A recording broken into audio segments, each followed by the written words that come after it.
čo veria svedkovia Jehovovi? Armagedon označuje dokonalý koniec tohto starého sveta. Zničenie bezbožnosti, odstránenie bezbožných neznamená však koniec tejto doslovnej zemegule. Kazateľ 1.4 vysvetľuje: Zem trvá na veky. Koniec sveta znamená koniec tohto prítomného systému vecí pod satanovou vládou. Tí, ktorí vlastnia vieru v Jehovu Boha a verejne prehlasujú pravdu, získajú Božiu priazeň a možnosť prežiť Armagedon a nájsť sa priamo na ceste života v novom systéme vecí, ktorý príde namiesto tohto starého. Aké požehnanie prinesie nový svet? Pozdvihne ľudstvo k ľudskej dokonalosti v období tisícročnej vlády Ježiša Krista. Umožní ľuďom plodiť deti a vychovávať ich v spravodlivosti. Dá im možnosť podmaniť si zem a okrášliť ju. Nikto nebude utláčať svojho suseda, ani žiaden jednotlivec nebude mať zisk z práce iného. Nebudú stavať, iní bývať.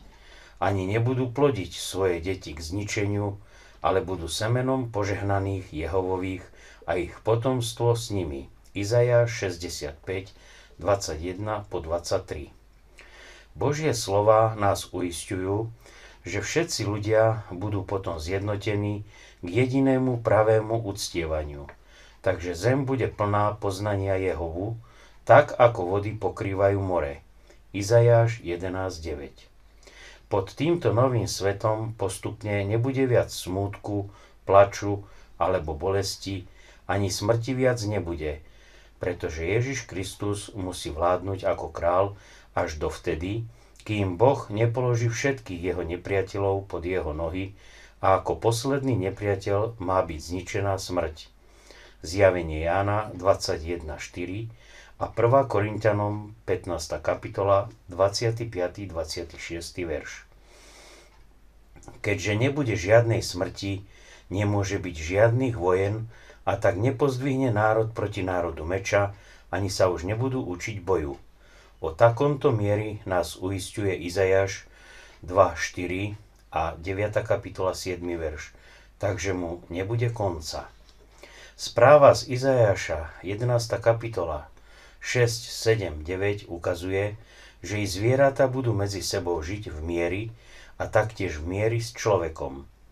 Podobne i púšť bude kvitnúť ako ruža, lebo Jehova nestvoril zem pustú, ale ju sformoval, aby bola obývaná a zem je jeho podnožou a on zaslúbil, urobím miesto svojich nôh slávnym.